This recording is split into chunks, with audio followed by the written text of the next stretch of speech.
E eu vou começar esclarecendo o título que foi dado para quem viu aí a chamada do setor juventude, né? O Brasil de Focinheira. Então essa palavra focinheira, ela pode parecer um tanto quanto grosseira, mas o que a gente de certa forma está vivendo nos coloca nessa posição, sim, de estarmos com a focinheira, que é aquilo que se coloca na boca dos cães para que eles não mordam, para que eles não latem, né? Não ladrem. E eu até usei, foi a forma errada, porque na brincadeira popular se diz, sempre eu escutando aqui as pessoas dizendo para outras, não vai pôr a sopradeira, não vai usar a sopradeira, e quase seria a mesma coisa. Era um tipo de bolsa que se colocava no focinho dos burros de tropa, para que eles pudessem viajar sem ficar parando no meio do caminho para pastar. Então eles eram conduzidos sem descanso pelo dono da tropa. E o sentido que eu quis colocar é o sentido da mordaça. E a verdade é que a gente vê que nós, de certa forma, nós estamos amordaçados pelo medo que é incutido por essa pandemia, em função dessa pandemia. E por trás deste medo que nos cala, por trás desse medo que nos acomoda, que nos mantém afastados, aí há toda uma conotação política, de atividade, de atitude política, há toda uma conotação social, há toda uma conotação religiosa também. Então, nós estamos amedrontados, nós estamos dominados pelo medo, amordaçados pelo medo, e somos conduzidos ao bel prazer daqueles que nos metem medo, daqueles que nos amedrontam. No resumo de tudo isto, eu coloco a mensagem da música que foi colocada na introdução da live, a mensagem de amor, de paz, porque no meio de tudo isso eu vejo pessoas. A caridade chamada caridade moral, que é o instinto de destruir o nosso semelhante, de nos posicionarmos contra os nossos semelhantes apenas com o intuito da destruição. E essa falta de caridade a gente vê se espalhando nas mídias sociais, principalmente na área política, com os posts que denigrem a imagem, que atacam presidente, governador, deputado, senador, todos se atacando, todos se atracando pelo poder, e os partidários, os seus fãs, os seus partidários nas redes sociais, publicando coisas que não seriam coisas cristãs, tentando destruir, censurando, criticando, debochando. Então, isso é uma grande falta de caridade. Ainda que eu entenda e que eu tenha para mim a minha opinião de que toda essa questão da pandemia, ela é, de certa forma, exageradamente colocada para que nós, enquanto com medo, enquanto tentando conviver com essa pandemia, enquanto os jornais, a mídia, os noticiários se ocupam de transmitir sobre a pandemia, há um grupo de aproveitadores da situação, politizaram a doença, fizeram dela uma causa política para estar exercendo os seus desmandos, exercendo a luta, a disputa por espaço e poder. Eu disse aqui na live de quarta-feira passada, todo o esforço deles em busca desse espaço, em busca desse poder, poderia estar sendo revertido para uma solução coerente, adequada e moral dessa pandemia. Não é isso que nós vemos politicamente. Nós vemos ataques a uns e a outros, com total falta de moralidade na forma como se expressam. Uma total falta de moralidade, uma total falta de desinteresse pelo povo. Não buscam solucionar os verdadeiros problemas. Jogam, às vezes, algumas soluções que não são solução. Vejamos, por exemplo, que foi forçado e foi jogado esse auxílio emergencial. Mas o que é esse auxílio emergencial? Dizer que ele poderia resolver a situação de uma família? De um pai de família que hoje está desempregado, mas que tinha o seu emprego para ganhar o suficiente, o necessário para o sustento dos seus? E por mais baixo que fosse o salário desse pai de família, digamos um salário mínimo, 1.000 e poucos reais, está muito acima dessa migalha de 600 reais. E olha, como o povo está sendo conduzido nisto, olha a forma desumana com que isso está acontecendo, além de insuficiente, além de uma migalha, além de uma miséria, o povo ainda sofre para receber? Não é só Malacacheta que a gente vê filas desse tamanho na porta da Caixa Econômica. Já tem pessoas lá que vão dormir para ver se amanhã conseguem receber esse benefício.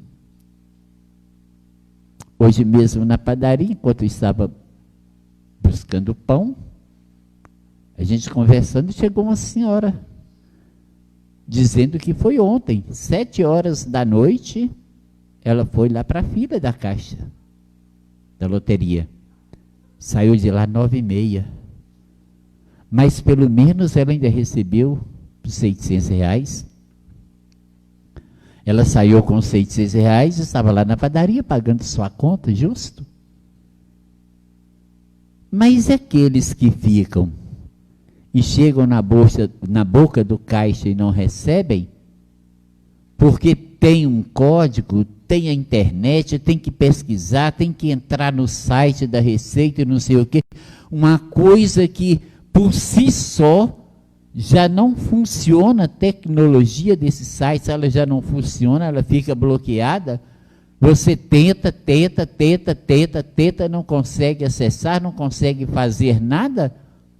Além disto, se esqueceram daqueles que não têm a internet, daqueles que não têm como acessar. Então, por que a burocracia de um código e a burocracia da internet. E também não teve critério para se julgar quem precisava ou quem não precisava. Porque o que nós vemos, nós temos exemplos de pessoas que, como diz o povo, não tem um passarinho para dar o que beber. E são com R$600 no bolso. E foram comprar drogas, foram comprar cerveja, foram comprar carne para fazer churrasco e comemorar.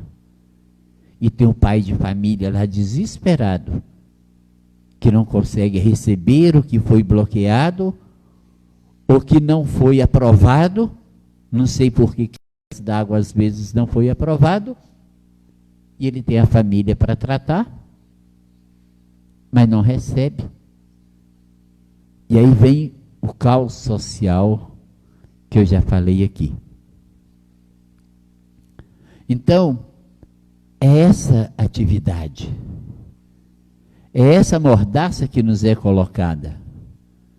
O medo que não permite que nós enxerguemos desse círculo de terror que nos foi colocado. É claro que a doença existe, mas será que ela está tão terrivelmente implantada entre nós como eles querem dizer, como eles querem informar? Talvez. Até mesmo poderia ser por causa das ações de governo mesmo. Então eles querem culpar a doença, querem colocar essa doença como extremamente mortal, apenas para disfarçar as suas falhas de governo. O dinheiro que nunca é investido na saúde. O dinheiro público que nunca é usado para equipar hospitais, para se pesquisar medicamentos, para se manter equipes capacitadas a buscar o medicamento, a ter leitos suficientes e UTIs suficientes em nossos hospitais. Mas é um dinheiro que nunca chega. É uma conta que nunca fecha e ninguém sabe o porquê. O governo diz não ter o dinheiro para a saúde, não ter o dinheiro para a educação, mas tem sempre uma obra superfaturada em andamento. Então coloca o medo para que nós não percebamos isto. E nós vamos ter que viver com esse medo, calados, amordaçados com esse medo? Vejam bem, quem transmite as notícias mostra cemitérios, mostra velórios, mostra caixões, tenta mostrar hospitais superlotados, são os repórteres. Eu gostaria de perguntar a vocês, que eu nunca vi, se algum de vocês já viu esses repórteres com máscara no meio da rua. Então, se eles estão falando de uma coisa tão perigosa, a ponto de dizerem sempre para nós, fica em casa, usa máscara. Por que eles não estão usando a máscara? Até o fica em casa se desculpa porque eles estão trabalhando. Mas esse fica em casa só valeu para alguns poucos segmentos de trabalhadores aqui no Brasil? Alguns autônomos? Pessoas desesperadas em busca de sustentar a sua família que não estão podendo trabalhar, gerar sua renda para não ser dependente? Estranho. É estranho também quando eles mostram aqueles leitos lá em campos de futebol, em não sei o quê. Mostram 200, 300 leitos para abrigar pessoas.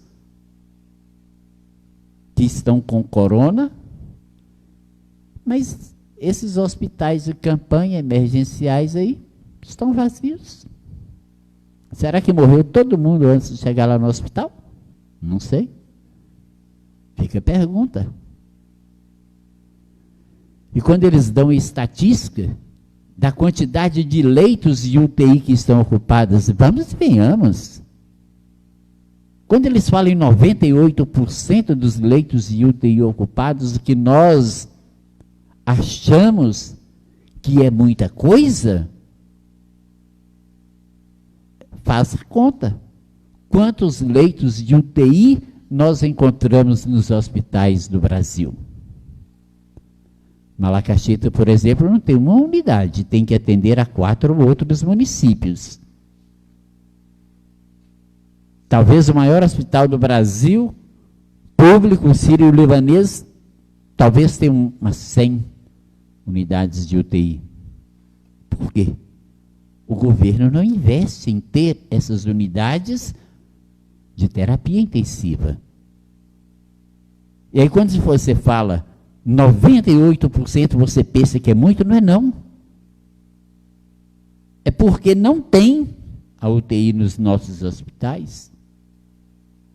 E olha, volta atrás em todas as reportagens de antes do Covid agora, a gente vai lembrar de como são os nossos hospitais, aonde se morre de tudo. Se morre principalmente pelo descaso do governo, das autoridades, porque quando você chega no hospital não tem um médico. Ou o médico não quis ir trabalhar e ninguém fiscaliza, o médico que se aproveita e que recebe sem ir atender. Ou você chega no hospital e não tem o esparadrapo, não tem o soro, não tem a bolsa de sangue, não tem o equipamento da UTI, não tem o respirador, não tem o aparelho para ultrassonografia, não tem isso, não tem aquilo, nunca tem nada, nunca tem leito, porque você fica no corredor do hospital, você é colocado numa maca qualquer ou até no chão. Então, nos nossos hospitais se morre de tudo. Se morre por não ter a vaga quando o paciente é conduzido lá para ser internado. E às vezes ele morre dentro da ambulância que está rodando com ele em busca de uma vaga. No outro hospital qualquer, às vezes morre lá dentro da ambulância, se ele não achar uma autoridade que obrigue o hospital a recebê-lo. Quantas e quantas vezes nós já vimos isto nos nossos noticiários? Quantas vezes deu para perceber que no Brasil se morre de tudo? Nos nossos hospitais se morre de tudo. Se morre pelo descaso dos nossos governantes.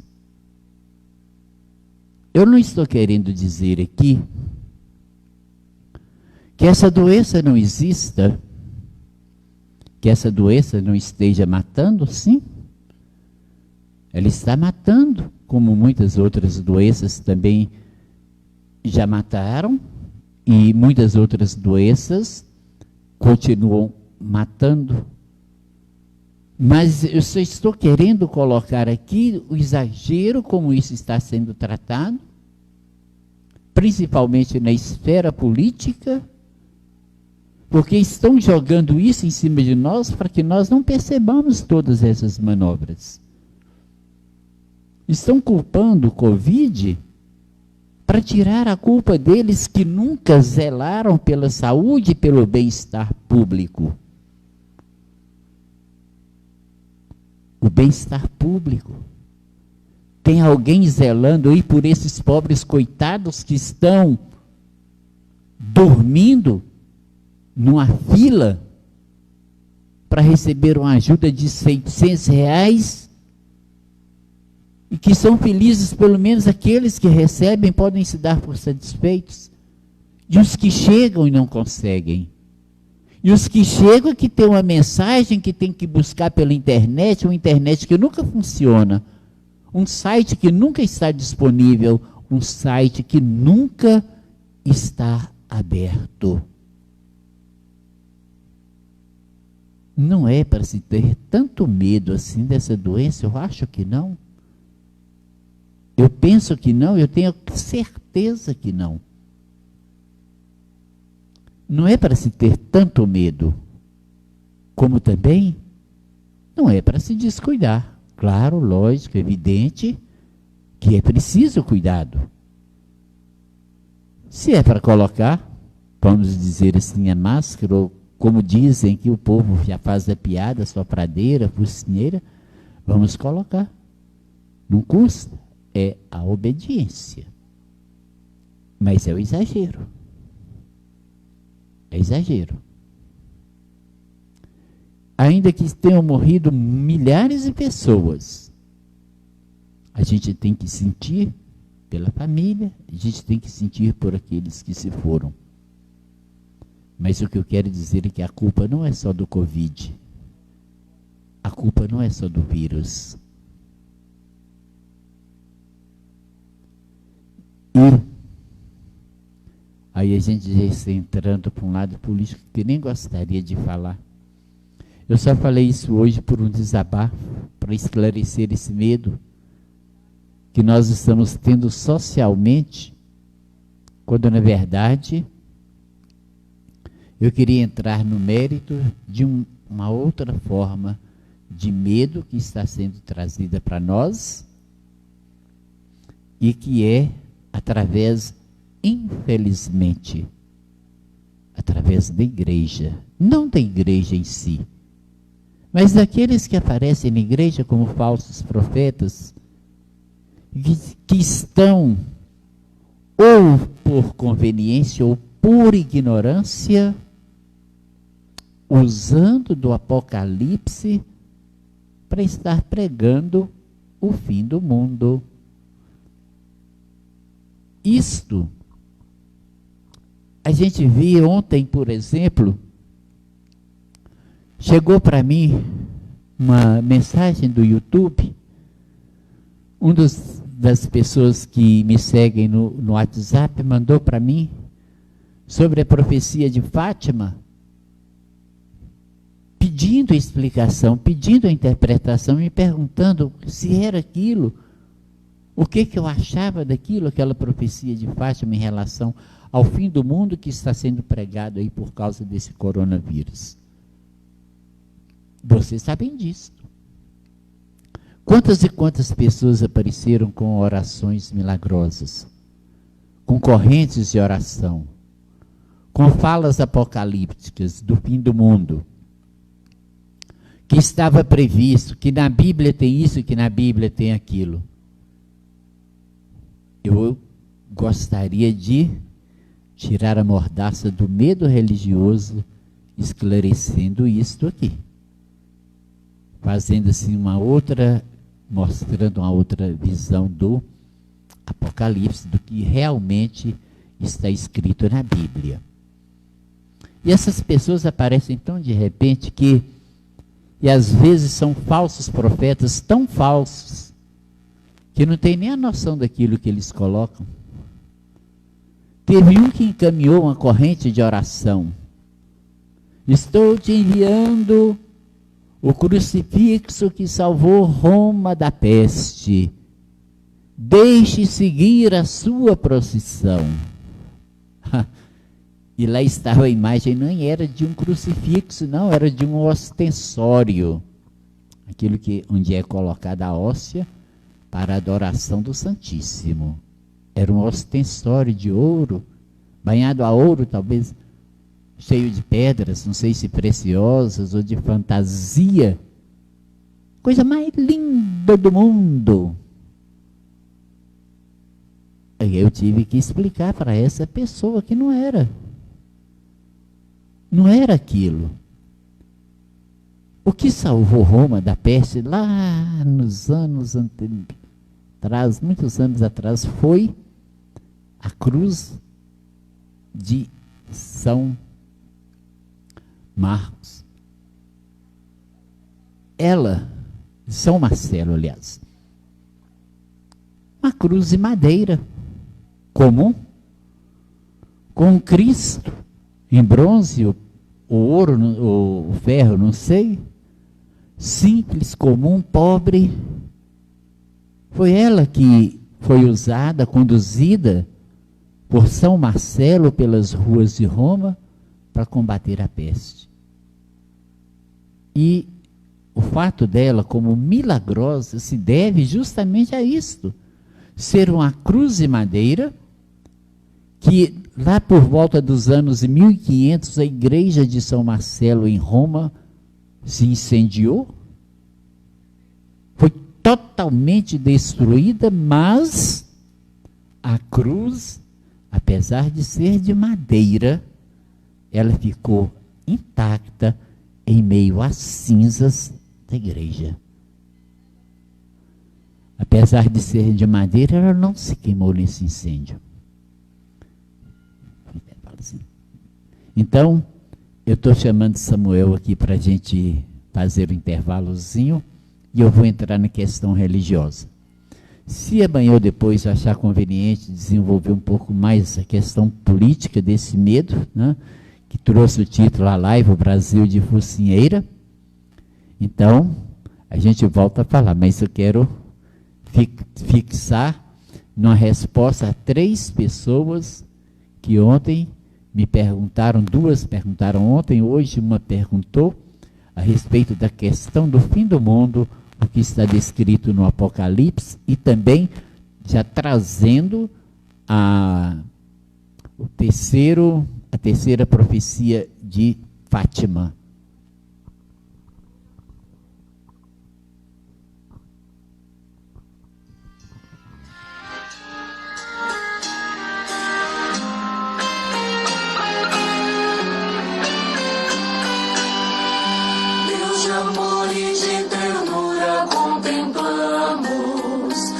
Este mundo tão bonito que nos deste, desse dom fonte da vida recordamos.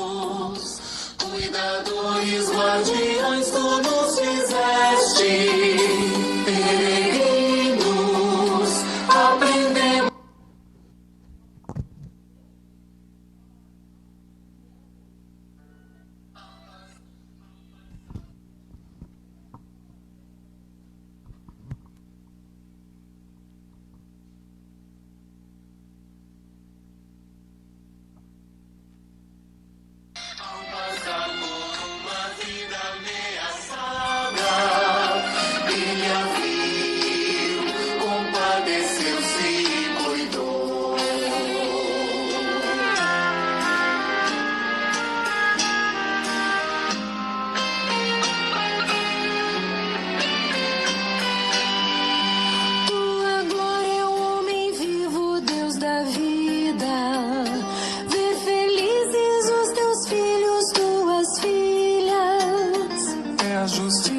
Para todos sem medida, é formarmos no amor bela família.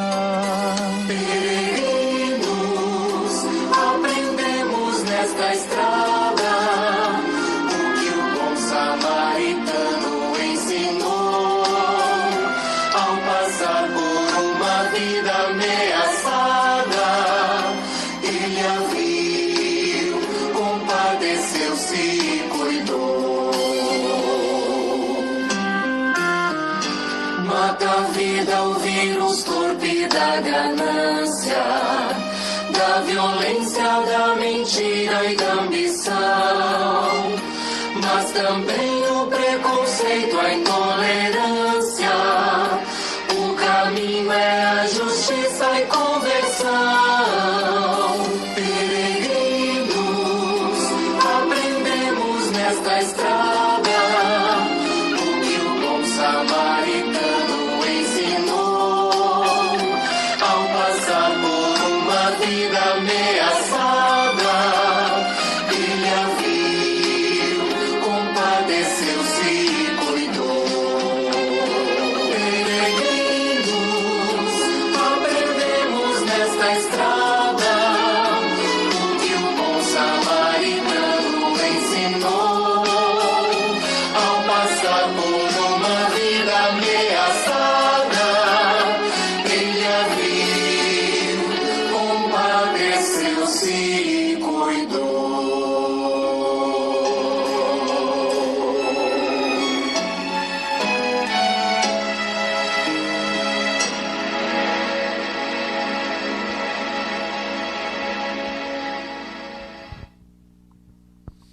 Bom, nós continuamos aí com a nossa live hoje, agora ouvindo o clipe, né, oficial da campanha da fraternidade, que vai ter tudo a ver com aquilo que nós entendemos a respeito do Apocalipse, toda essa questão religiosa que está trazendo medo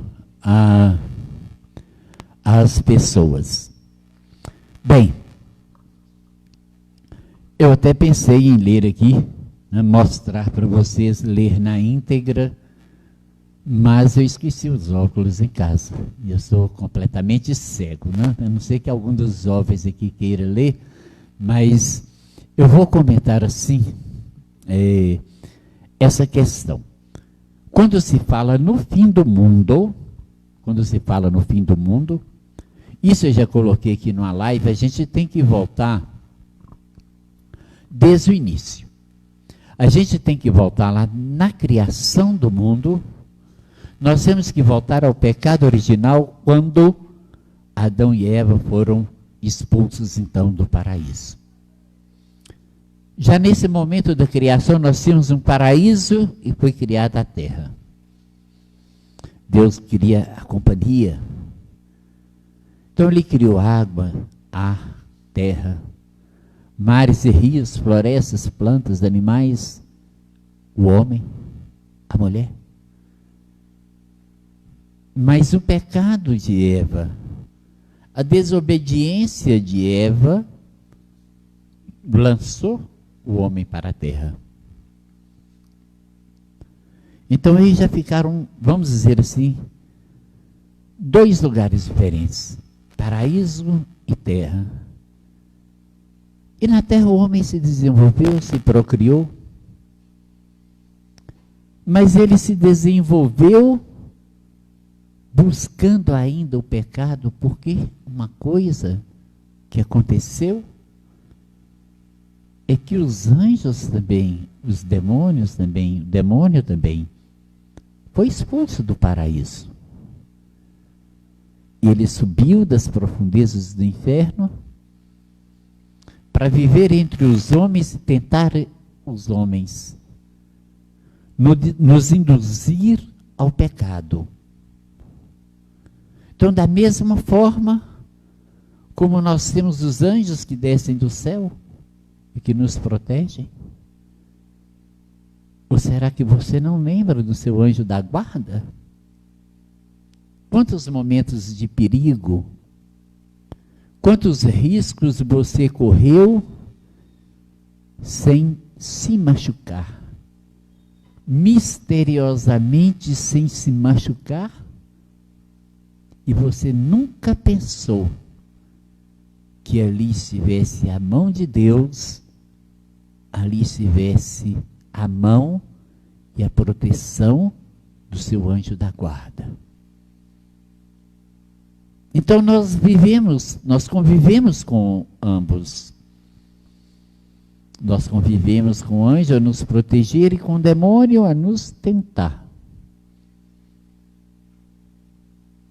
E assim, durante todo o desenrolar da história, nós vimos em um determinado momento o pecado do homem tão grave, tão ofensivo a Deus, que Deus se entristeceu e resolveu acabar com a sua criação, destruir a terra, e preparou o dilúvio. Mas depois ele viu a justiça em Noé e na família de Noé, e resolveu uma nova chance.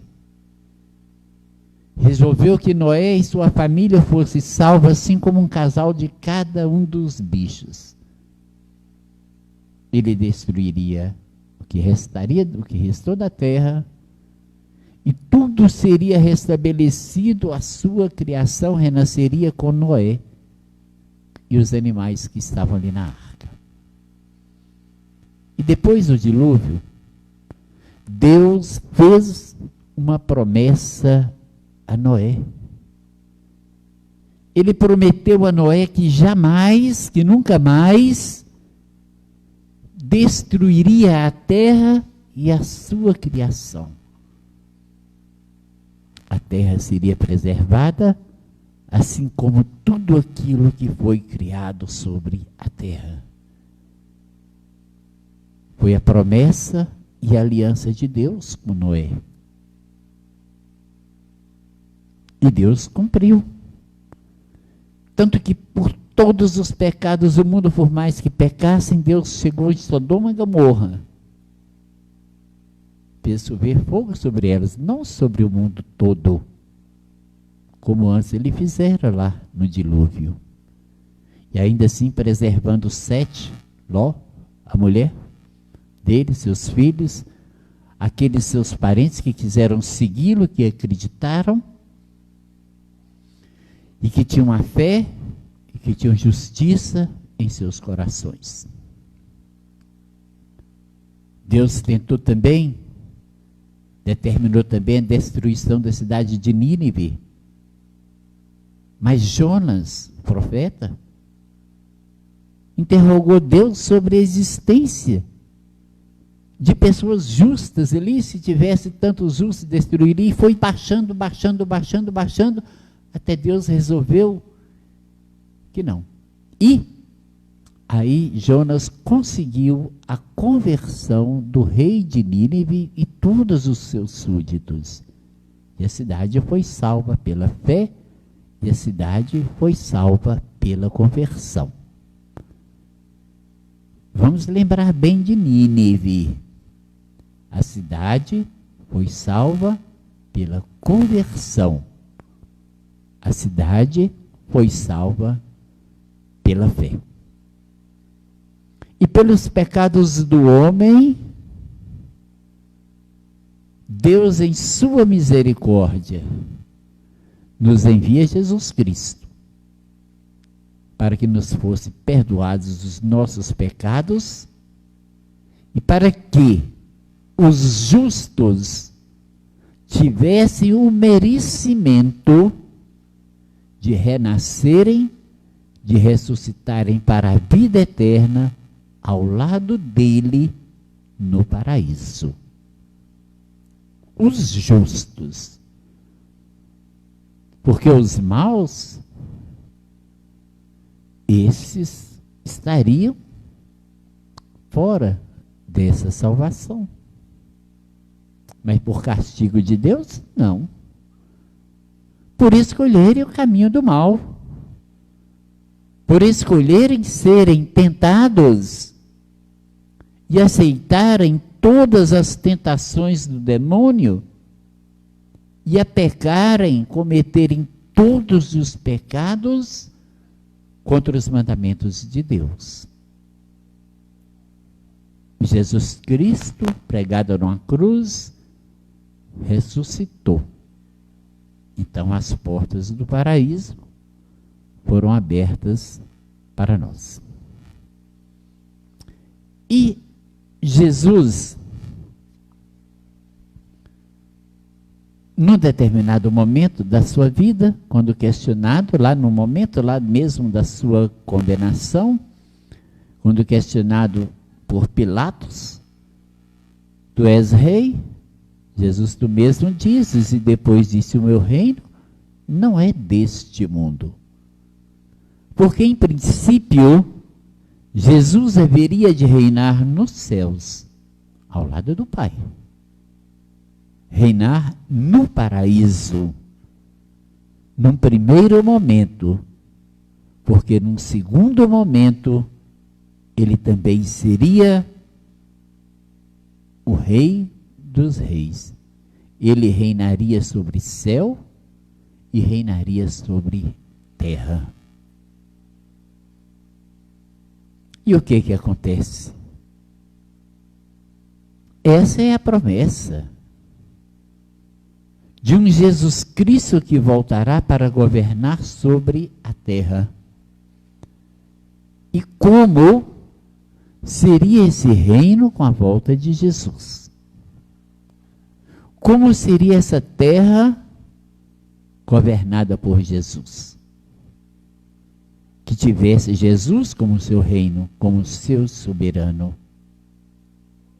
Uma terra livre, liberta de todos os erros e liberta de todos os pecados.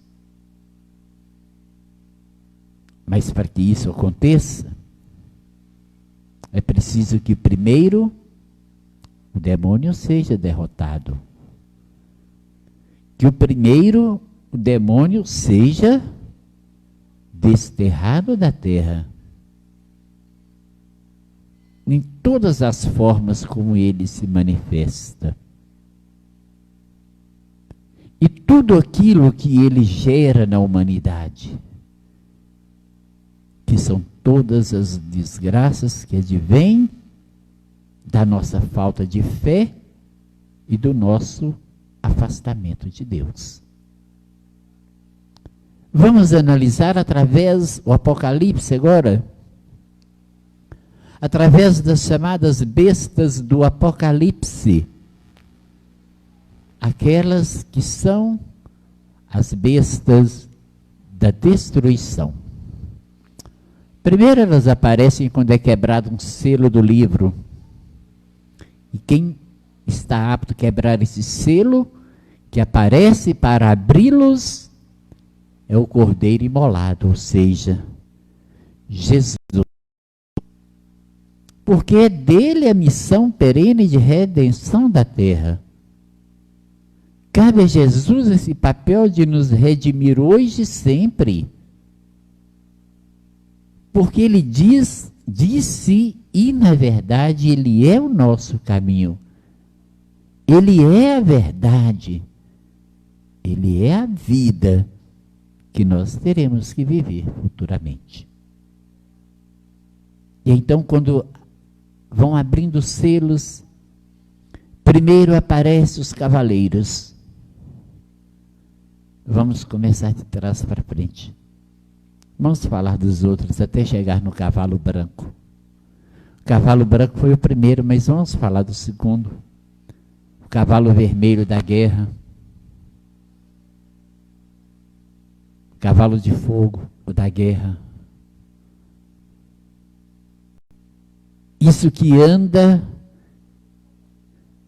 aí pelo mundo, ou que andou pelo mundo desde os tempos imemoriais, a ambição humana, a sede do poder, de dominação, de ser mais do que o outro, leva os homens à guerra e a se destruírem a si próprios.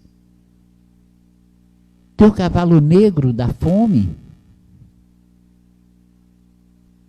que nós estamos vivendo sim, como nós vivemos guerras cruéis, como a Primeira Guerra Mundial, a Segunda Guerra Mundial, outras guerras menores que nós vivemos aí, estamos vendo aí mundo afora, e a fome que não cessa, a fome que não acaba.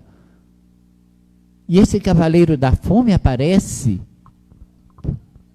com uma balança e oferecendo a comida por um preço absurdo. É o que está acontecendo. As pessoas que estão se aproveitando da politização desse coronavírus, dessa epidemia, para tirarem proveito, para lucrarem. São os fabricantes que aumentaram o preço dos produtos lá na fábrica. E o comerciante que é obrigado a aumentar o preço aqui no comércio. Mas ninguém aumenta o salário do povo. A previsão da ONU é que chegue a 250 milhões as famílias que não vão ter nada o que comer. Por enquanto elas são só 75 milhões. Eu digo só. Mas imagine o absurdo. Multipliquem 75 milhões por talvez 5 pessoas. A média de uma família, quantos milhões de pessoas no mundo estão passando fome, porque a ganância de uns não permite que elas tenham o seu sustento. A ganância de quem quer ganhar, a ganância de quem quer lucrar. A nossa vaidade, a nossa luxúria, que nos faz desperdiçar uma comida que faz falta a um pobre. Tudo isto é esse cavaleiro negro da fome, que traz essa balança, porque é a balança do lucro. É a balança de quem não está se importando com aqueles que não têm nada, porque estão querendo para si. Querem o dinheiro, dinheiro, dinheiro, dinheiro, lucro. E para isso, não importa que lá na outra ponta estejam pessoas morrendo. Morrendo para dar a elas o lucro que elas têm. E morrendo de barriga vazia. Para eles não importa. E vem o cavalo descorado, que é o cavalo da morte. Essa é inevitável. A nossa morte física, ela é inevitável, nós sabemos disto. Que nós não vamos fugir da nossa morte física, então, por que nós temos medo dessa visão apocalíptica de um fim do mundo? Ainda que ela representasse a nossa morte física, mas ela vai acontecer. Mas eu já disse aqui também numa live anterior. O nosso medo não é, talvez, não é tanto da morte. O nosso medo é o depois da morte. É o depois da morte que é nosso medo. E eu vou explicar por quê. Tá? E vem um cavalo branco. O cavaleiro que o monta traz a espada longa da vitória e traz uma coroa. E recebe uma coroa. A coroa do vencedor. E esse cavalo branco é montado pela palavra. A palavra? Mas a palavra qual? Vamos lembrar da carta de São João? E o Verbo se fez carne e habitou entre nós. O Verbo é Jesus. A palavra é Jesus. Então o cavaleiro que vem no cavalo branco, com a coroa da vitória, aquele que vai derrotar a fome, a morte, a guerra, a peste, que vem junto com a guerra, é Jesus. Ele é que vai vencer. Mas então aonde está isto? Esse Jesus, então, ele mesmo diz, inclusive, o evangelho de hoje, que eu estou impossibilitado de ler, o evangelho da liturgia de hoje, em que Jesus diz que vem para fazer a vontade do Pai e vem para resgatar aqueles que creem nele. Então a guerra, a fome, a morte, que nos são colocados por atitude do demônio,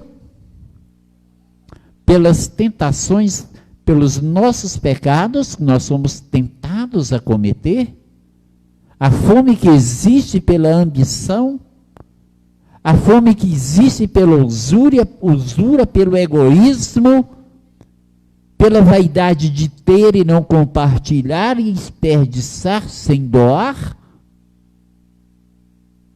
e a guerra promovida por interesses pessoais, políticos, vontade, sede de poder. Tudo isto é derrotado por Jesus através da palavra. Então, o que vai acontecer não é o fim do mundo, como se diz, e nem se sabe quando. Jesus não sabe. Deus não revelou a Jesus o quando. Nem o próprio Cristo, nem o próprio Filho Deus revelou o quando. Mas haverá sim um tempo, chegará o tempo, e esse é que é o fim dos tempos, mas é o fim dos tempos atuais, porque vai chegar o tempo em que Jesus reinará sobre a terra. Deus reinará sobre a terra e vai reinar sobre os homens de boa vontade. Vai reinar sobre os homens justos. E o que vai acontecer é que nessa vitória de Jesus, alguns sim vão ser submetidos à morte. Mas não é a morte física, é a morte da alma. Essa que nós procuramos a todo instante.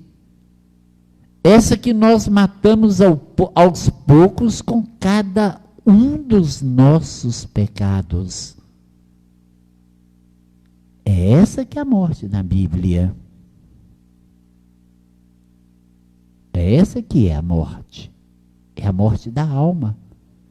Porque a partir desse momento em que Cristo e Deus voltarem a reinar sobre a terra, o demônio será expulso daqui.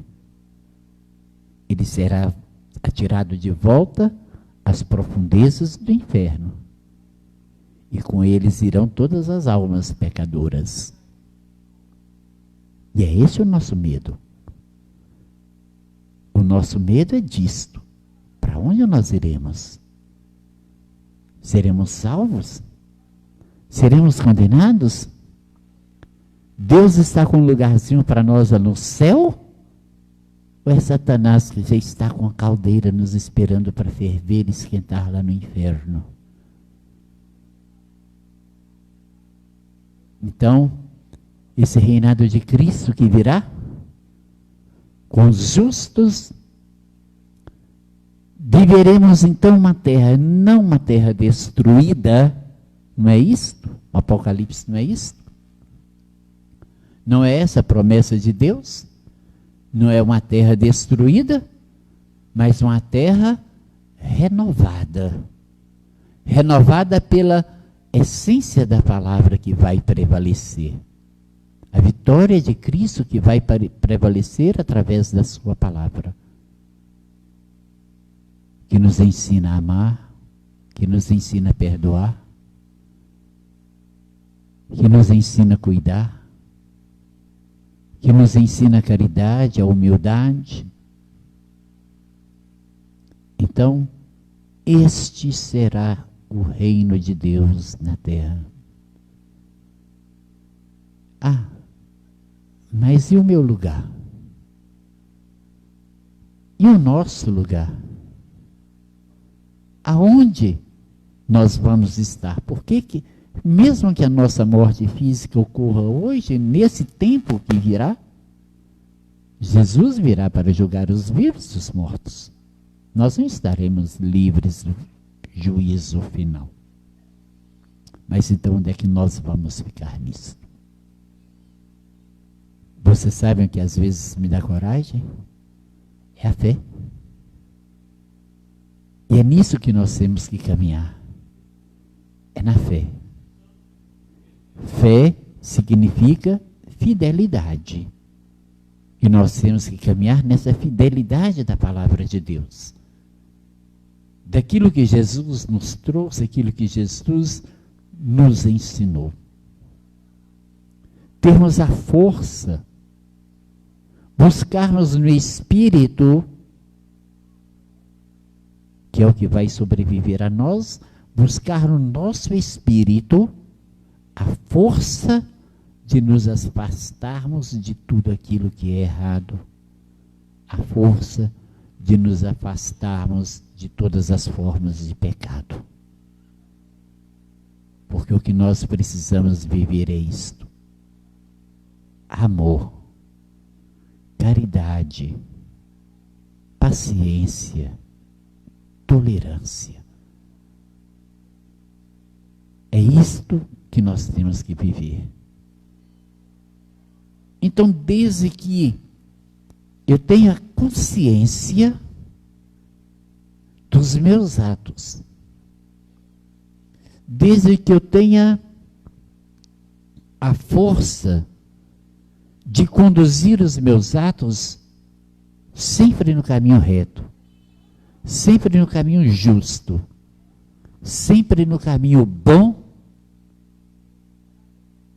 eu não vou ter medo, porque não advirá para mim a morte.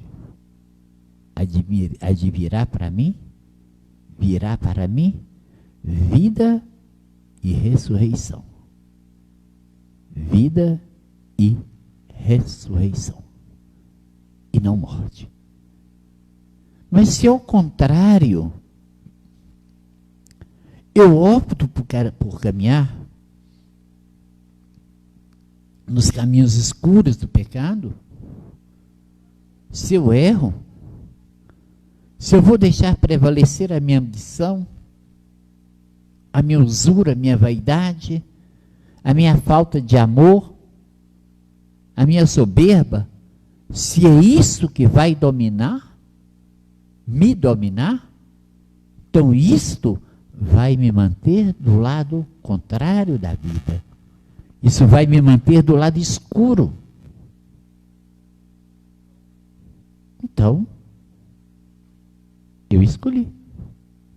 Eu escolhi no final ser atirado das profundas infernos junto com Satanás. Qual que é o resumo de tudo isto?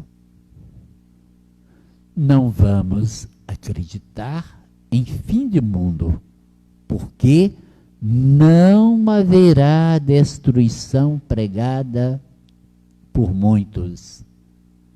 Porque o Apocalipse não fala em destruição. O Apocalipse fala em vitória de Cristo para reinar sobre uma terra onde os homens sejam homens de sua vontade. Onde os homens sejam homens que vivam a plenitude do amor. Este será o reino de Deus. E Jesus Cristo virá para reinar sobre a terra, não destruindo a terra, mas vencendo, derrotando os nossos inimigos, que são aqueles que nos trazem o pecado, que é o demônio. Estes serão os demônios atirados ao fogo do inferno. Estaremos livres dele, libertos dele. E junto com a imagem dos cavaleiros, ainda tem a visão dela. Ainda tem a visão dessa nossa intercessora, Nossa Senhora, pisoteando a cabeça de um dragão. Ela também ajudando a vencer o nosso inimigo, a vencer os nossos pecados, a vencer as nossas tentações, a vencer o demônio. Então não haverá destruição, haverá renovação, restauração daquela terra criada por Deus lá no início, para que os homens, a sua imagem e semelhança, nela vivessem, sem pecado, sem culpas, sem ofendê-lo. Viver por sua graça e misericórdia. A mesma graça e a misericórdia que Ele nos concede pelo perdão aos nossos pecados, quando deles nós nos arrependemos com sinceridade. Então,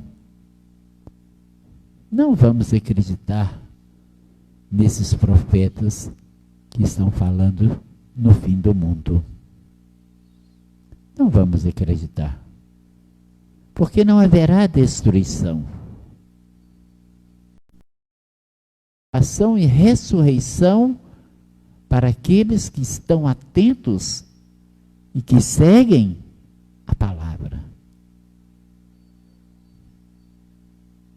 A escolha é sua. Siga o seu caminho. Escolha a luz ou as trevas. Mas saiba que se escolher as trevas, aí sim, haverá para você a destruição pela morte. A morte da sua alma estará eternamente condenada a ser afastada de Deus, a ser afastada da glória de Deus. Isto é o que está previsto. Que nós possamos então escolher viver no reino de Cristo, no reino de Deus. Cabe a nós a escolha, cabe a nós procurar viver dessa forma. É difícil? É. A porta é estreita, como diz no Evangelho. O caminho é de cruz, porque foi necessário até o próprio Jesus sofrer, passar por todos os tormentos do seu Calvário, para que isso pudesse acontecer. Então nós é que queremos passar de boa. Nós é que queremos nos afastar do sofrimento que às vezes o amor ao próximo traz, que a caridade traz.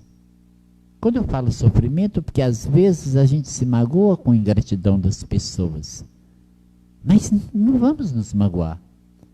Vamos insistir em sermos bons. Vamos insistir em sermos generosos para com os outros. Vamos insistir no amar incondicionalmente ao próximo e de nunca voltar às nossas costas a quem precisar de nós. É a palavra. É a palavra, é o Cristo no cavalo branco, trazendo para nós nossa redenção e nossa salvação. Vou chamar o Samuel aqui. Samuca. Samuel. Chamando o Samuel aqui. Nós vamos ver se tem alguma pergunta ou não. Se não tem, nós podemos encerrar, né, Samuel?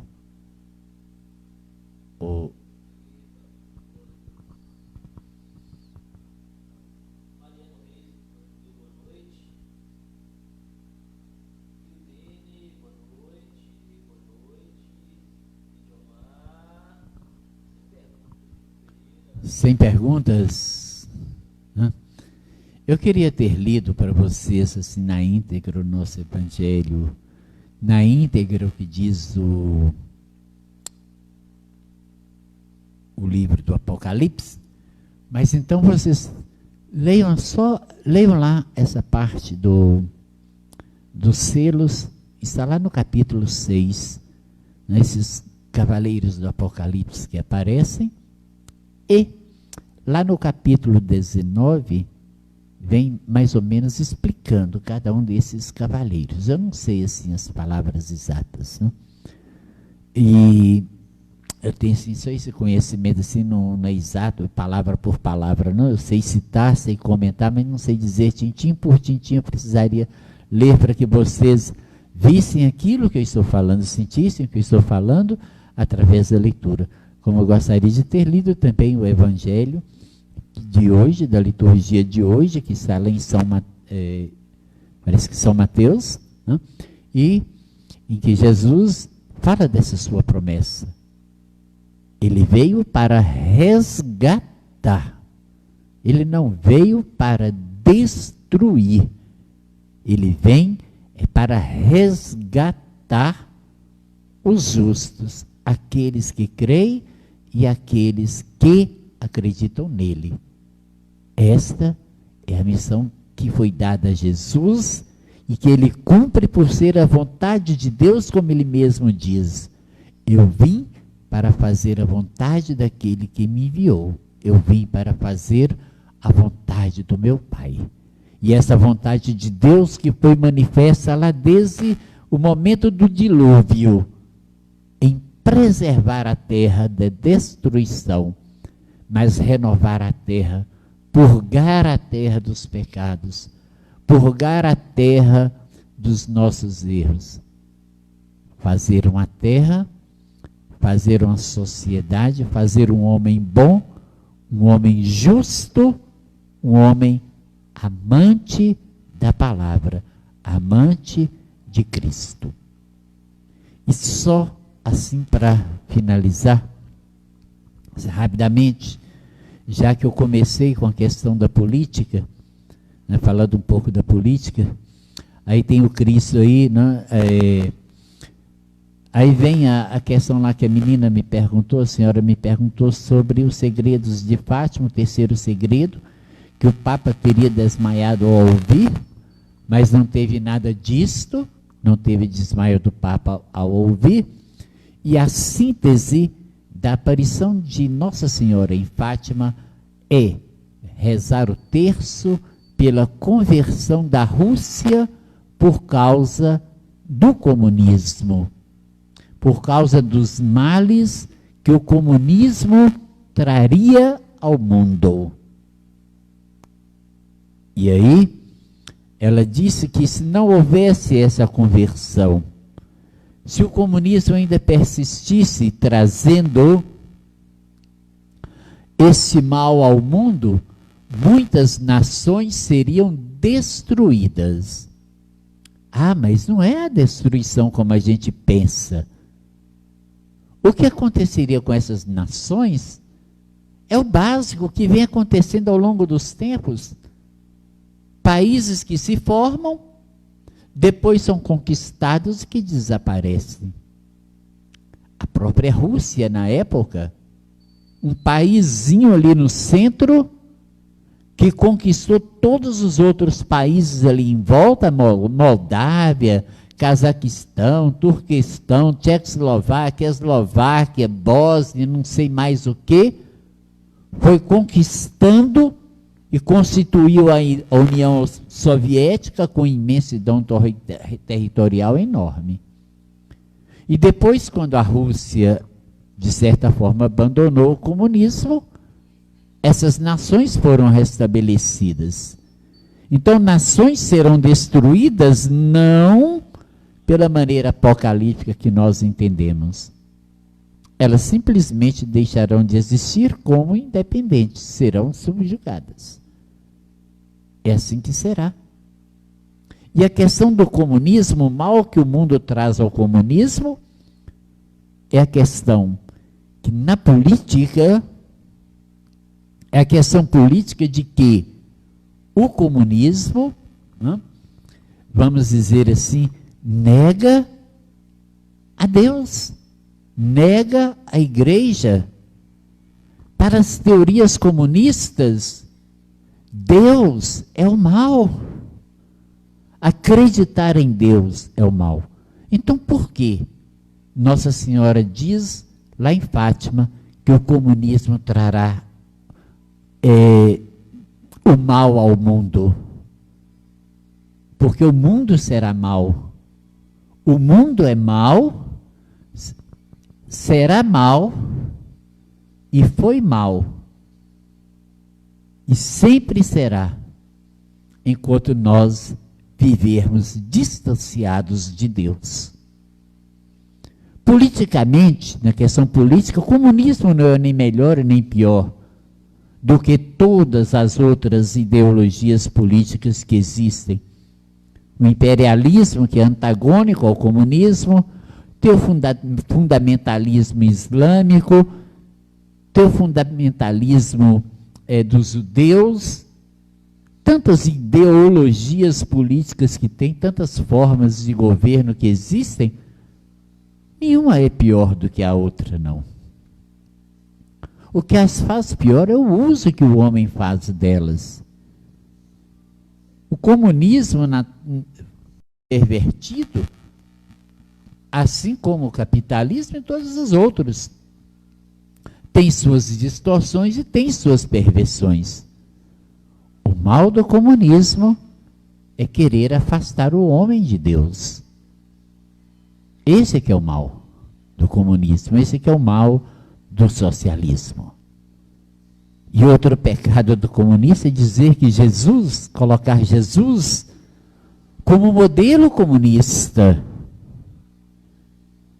Mas Jesus é assim.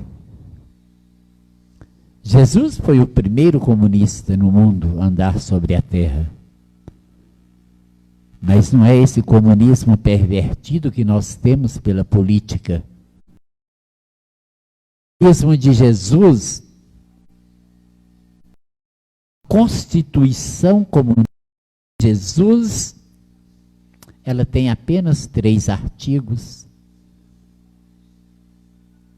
Amar, cuidar e servir. Amar ao próximo, cuidar e servir ao nosso semelhante, deixando de lado o nosso egoísmo, deixando de lado os nossos interesses. E Jesus, essa Constituição comunista de Jesus, ela tem um prefácio que está lá no Evangelho de São Mateus, onde ele diz: eu tive fome, me destes o que comer. Eu estava com frio, me destes o que vestir. Eu estava doente e me visitastes no hospital.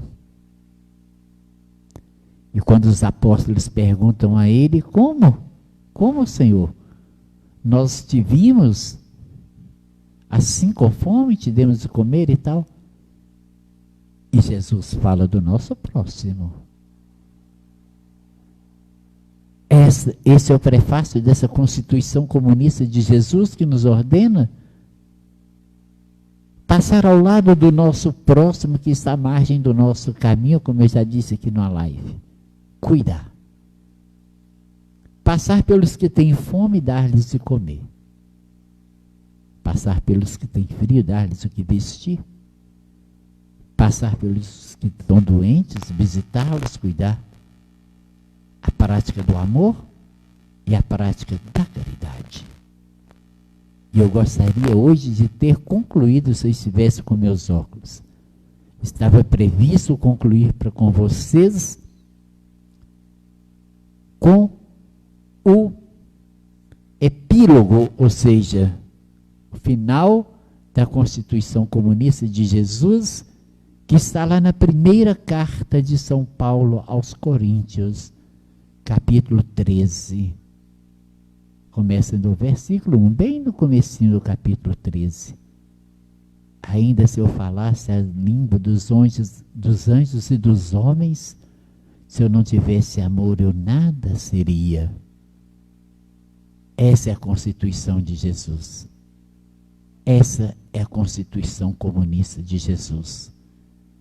Que nada seja nosso, que nem nós mesmos sejamos nossos, que tudo seja igual para todos, e que nós sejamos também para o nosso próximo, para o nosso semelhante. Sejamos servos, sejamos amparo, sejamos consolo para o nosso semelhante. O amor. Simplesmente isto. Amor. Amor. E aqui eu deixo com vocês o meu boa noite. E na live da próxima quarta-feira, talvez a gente continue com esse assunto Brasil de Focinheira. Não sei, vamos ver. Tá? Eu agradeço a todos que estiveram conosco, aqueles que nos mandaram aqui o alô. O Samuel leu ali, sabe? Lembra lá do Meio Atrapalhado do Reis, né, do Mariano Reis, meio atrapalhado, né? Tem outros aí que estão mandando, mas eu não vou citar nome a nome, não. Fica o meu boa noite, o meu agradecimento por vocês terem ouvido. E aqueles que me perguntaram sobre Apocalipse e outros que ouviram, espero que tenham entendido qual é a verdade do Apocalipse. É a nossa renovação. A renovação do homem pela palavra de Deus, para que seja criado um reino mais justo aqui na terra. Um reino de justiça e de amor.